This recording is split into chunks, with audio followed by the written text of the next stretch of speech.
Hi guys, and welcome to Wisdom Wednesday.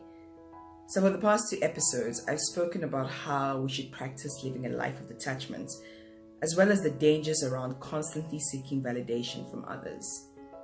To be honest, when I first prepared both of them, I wasn't able to see the connection between the two. But as I prepared for today's episode, I was able to see the link. When we practice living a life of detachment, it helps us in the long run to not be so attached to the validation and approval of others. How, you might ask? Well, I'd like to share with you an experience I had in December to illustrate this.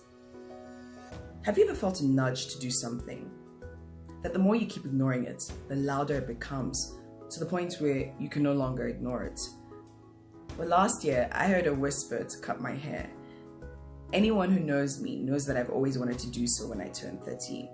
But as of last December, I wasn't 30 yet. But I still kept hearing this voice to do so. And so I grabbed 2 of my friends to the barber shop with the intention of cutting my hair.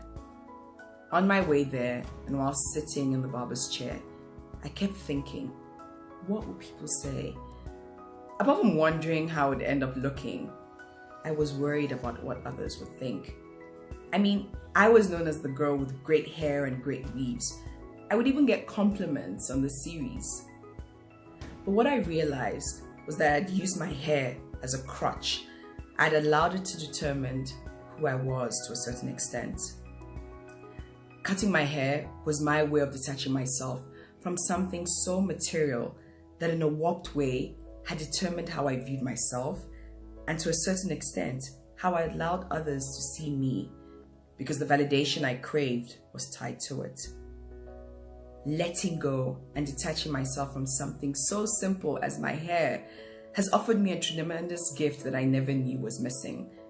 And that gift is courage. Courage to try new things, to take risks, to not be so attached to the approval of others, to move when God says move. Don't get me wrong, it wasn't easy, but it was necessary for growth. And so I ask you, what is the one thing, no matter how small, that you need to let go of and detach from in order to take the next step in this journey called life? Cheers and God bless.